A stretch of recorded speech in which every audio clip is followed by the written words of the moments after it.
बिस्मिल्लाहिर्रहमानिर्रहीम। अस्सलाम वालेकुम। इस्लामाबाद हाई कोर्ट ने साबिक वज़ीर आज़म नवाज शरीफ को 10 सितंबर को सरेंडर करने का हुक्म दिया है और 4 सफ़हात पर मुश्तमिल एक मुख्तसर फ़ैसला जो है वो जारी किया है, जिसके तहत ये करार दिया गया है कि नवाज शरीफ की जो ज़मानत है वो गैर मुअस्सर हो चुकी है और उनको यानी मोहलत दी गई है कि 10 सितंबर को वो अदालत में पेश हों। बेसिकली ये एवन फील्ड और अल अज़ीज़िया रेफरेंस में नवाज शरीफ की जानिब से अपीलें दायर की गई थी उनके ख़िलाफ़, जबकि मरीम नवाज़ और कैप्टन सफदर का जो केस है इससे अलग करते हुए उन्हें 23 सितंबर तक जो है मुलतवी कर दी है केस को। जहाँ तक नवाज शरीफ का ताल्लुक़ है तो उनकी जानिब से ख्वाजा हारिस जो है वो पेश हुए वकील और उन्होंने ये दलाइल दिए कि चूँकि नवाज शरीफ को ऐसी बीमारियां हैं जिनका पाकिस्तान में इलाज मुमकिन नहीं, तो वो मुख्तलिफ़ जो सरकारी और निजी जो मेडिकल बोर्ड्स था, डॉक्टर्स का जो बोर्ड था और उनकी जो है मुशावरत पर और उनकी जो है तशख़ीस पर जो है वो बाहर गए हैं। और अलबत्ता उनसे जब जस्टिस मोहसिन अख्तर कियानी ने ये सवाल किया कि ये बताएं कि उनका इस वक्त स्टेटस क्या है, क्या वो ज़मानत पर हैं या नहीं, तो उन्होंने कहा कि लीगली जो है उनकी ज़मानत चूँकि मशरूत थी, उनकी ज़मानत जो है उसमें इजाफ़ा नहीं किया गया, उसमें तोसी नहीं की गई, हुकूमत पंजाब ने करना थी और वो 27 फरवरी को हुकूमत पंजाब ने इस ज़िम्मन में जो उनकी तोसी की दरख्वास्त थी उसको मुस्तरद कर दिया है। तो लीगली वो इस वक्त ज़मानत पर नहीं हैं, ताहम उस वक्त वो बीमार थे। तो जिस पर अदालत ने यह करार दिया कि आप ये बताएं कि क्या इस वक्त वो मफरूर नहीं हैं, और अगर वो मफरूर हैं तो इसकी फिर अलग से सज़ा बनती है 3 साल के लिए। और चूँकि नैब के जो जहांज़ेब बरवाना साहब थे, नैब के प्रोसिक्यूटर जनरल नैब जहांज़ेब बरवाना, उन्होंने कहा कि बज़ाहिर इससे ये लगता है कि नवाज शरीफ जो है वो अदालत से फ़रार अख्तियार कर रहे हैं और वो जो है वो पेश नहीं होना चाहते। जब पंजाब हुकूमत ने उनकी दरख्वास्त को मुस्तरद कर दिया है और उसके बाद उस दरख्वास्त पर किसी ने कोई उस दरख्वास्त के ख़िलाफ़ अदालत में भी नहीं गया, तो अब जो उनकी यानी अदम ज़मानत है वो मुस्तकिल हो चुकी है, लिहाजा अब ये हतमी हो चुकी है और वो जो है वो इस वक्त ज़मानत पर नहीं है। यहाँ पे जस्टिस मोहसिन अख्तर कियानी ने कहा कि अगर नवाज शरीफ को ये डर है कि नैब जो है वो एयरपोर्ट पर होगा और उन्हें गिरफ़्तारी का खौफ है, तो हम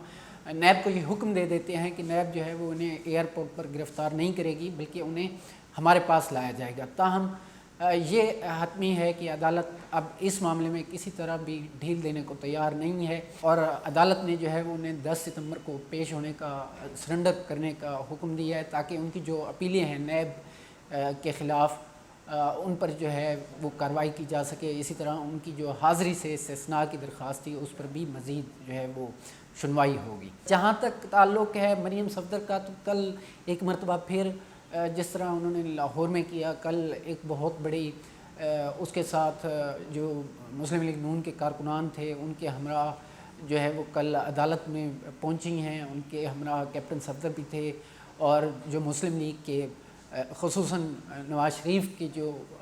ग्रुप के लोग हैं, सेनेटर परवेज़ रशीद, तारिक फजल चौधरी और दानियाल अज़ीज़ वगैरह, तो वो भी उनके हमरा थे। और कमरे अदालत में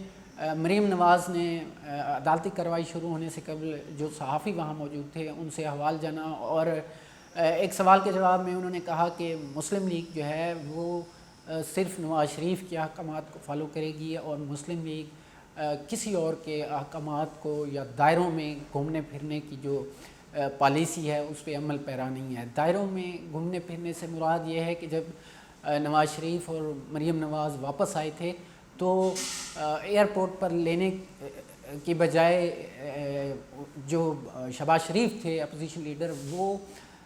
मुख्तलिफ़ लाहौर की सड़कों पर जो है वो घूमते रहे और वो एयरपोर्ट नहीं गए थे। तो उनका इशारा इस तरफ था कि मुस्लिम लीग जो है वो सिर्फ़ नवाज शरीफ के जो अहकामात हैं उन्हीं पर अमल दरामद करेगी। और मौलाना फजलुर रहमान की जो APC है उसमें भी उन्होंने कहा कि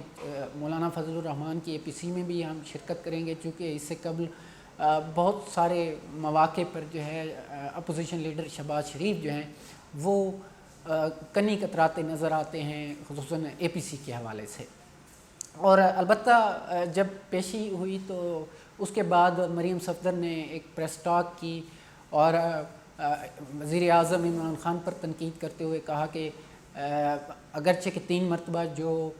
ملک کا وزیر اعظم رہا ہے اور جو دیگر لوگ ہیں وہ اسی طرح جسٹس قاضی فائز عیسیٰ اور ان کی اہلیہ سرینا عیسیٰ کے حوالے سے کہا کہ یہ سب لوگ جو ہیں وہ عدالتوں کے جو ہے وہ چکر لگا رہے ہیں، عدالتوں میں پیش ہو رہے ہیں۔ ویسے وزیر اعظم کہتے رہتے ہیں کہ عمران خان کے نواز شریف کے جانے سے احتساب کا عمل رک گیا ہے، تو ابھی جنرل ریٹائرڈ عاصم سلیم باجوہ پر جو الزامات لگے ہیں تو اس حوالے سے بالکل خاموش ہیں، تو وزیر اعظم کو اس کا جواب دینا چاہیے۔ البتہ انہوں نے تنقید بھی کی۔ بہرحال نواز شریف کو جو ہے بظاہر یہ لگتا ہے کہ عدالت جو ہے وہ مزید مہلت دینے کے لیے تیار نہیں ہے۔ اس کے ساتھ ایک اور جو اہم چیز وہ یہ ہے کہ وزیر اعظم عمران خان نے ایک نجی ٹی وی چینل پر اپنے انٹرویو میں کہا کہ جی آئی ڈی سی جو کیس تھا اس کے گیس انفراسٹرکچر ڈیولپمنٹ جو سیس کیس تھا اور پچھلے ماہ 13 اگست کو سپریم کورٹ کا 3 رکنی بینچ نے اس حوالے سے ایک فیصلہ دیا تھا کہ جو 220 ارب روپے گیس کمپنیوں کو معاف کیے گئے ہیں ایک آرڈیننس کے تحت، وہ اس کو کالعدم قرار دیا ہے اس آرڈیننس کو، اور حکومت کو کہا کہ وہ 417 ارب روپے جو ہے وہ وصول کریں ان تمام کمپنیوں سے۔ اور بیسیکلی یہ کمپنیز جو ہیں 2011 سے گیس کی مد میں کنزیومر سے، صارفین سے، جو گیس کے صارفین ہیں ان سے انفراسٹرکچر ڈیولپمنٹ سیس کے تحت جو ہے ان سے ٹیکس جو ہے وصولی کر رہے تھے، اور اس پر جو ہے پشاور ہائی کورٹ نے یہ فیصلہ دیا تھا، ایک حکم دیا تھا کہ یہ جو ہے وہ غیر آئینی ہے اور حکومت اس طرح جو ہے وہ نہیں لے سکتی۔ البتہ جب 220 ارب روپے معاف کیے گئے ایک آرڈیننس کے ذریعے تو پھر کافی اپوزیشن کی جانب سے اور عوام کی پبلک کی جانب سے بھی حکومت پر تنقید ہوئی، تو اس کے بعد یہ معاملہ جو ہے وہ سپریم کورٹ لے جایا گیا اور سپریم کورٹ نے حکومت کے حق میں فیصلہ دیا۔ البتہ وزیر اعظم عمران خان نے اس حوالے سے کہا کہ وہ جو ہیں اس چیز کو لے کر افسردہ ہیں، اس فیصلے کو لے کر کہ آیا ان کو یہ بہتر فیصلہ یعنی یہ ان کے حق میں بہتر ہوا ہے یا نہیں، لیکن چونکہ حکومت کے حق میں سپریم کورٹ نے یہ فیصلہ دیا تھا کہ 417 ارب روپے جو ہیں یہ جو ہیں کمپنیز حکومت کو ادا کریں، تو ایک لحاظ سے اگرچہ کہ یہ فیصلہ حکومت کے حق میں ہوا، لیکن عمران خان کو ندیم بابر جو ابھی جن کو ہٹا دیا گیا ہے، ایک انتہائی غیر ذمہ دارانہ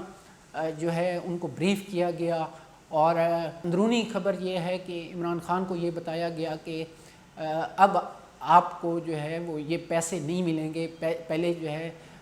217 ارب روپیہ ملنے والا تھا تو وہ اب نہیں ملے گا، اب جو ہے وہ 90 ارب روپے ملیں گے، یہ ندیم بابر کا کہنا تھا، جبکہ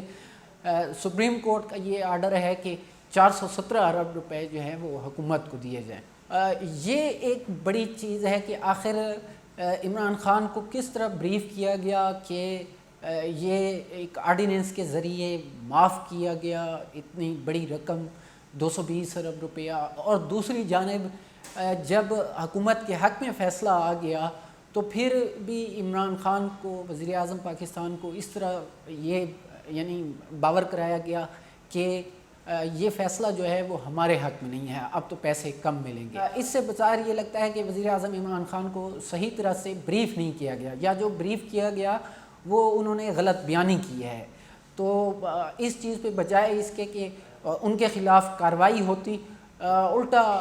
وزیر اعظم جو ہیں وہ ایک بڑے لیول پہ، بڑے اس پہ بیٹھ کے پلیٹ فارم پہ وہ یہ کہہ رہے ہیں کہ وہ جو ہیں اس فیصلے سے افسردہ ہیں، تو وزیر اعظم کو اس حوالے سے یقینی طور پہ اپنی صفوں میں چھپے ایسے لوگوں سے جو ہے ایسے لوگوں سے بچنا بھی ہوگا، اور اتنے بڑے لیول پہ جا کے ایک لحاظ سے انہیں سبکی کا سامنا کرنا پڑتا ہے تو وہ نہ ہو۔ نصرت گنڈپور کو اجازت دیجیے، اللہ حافظ۔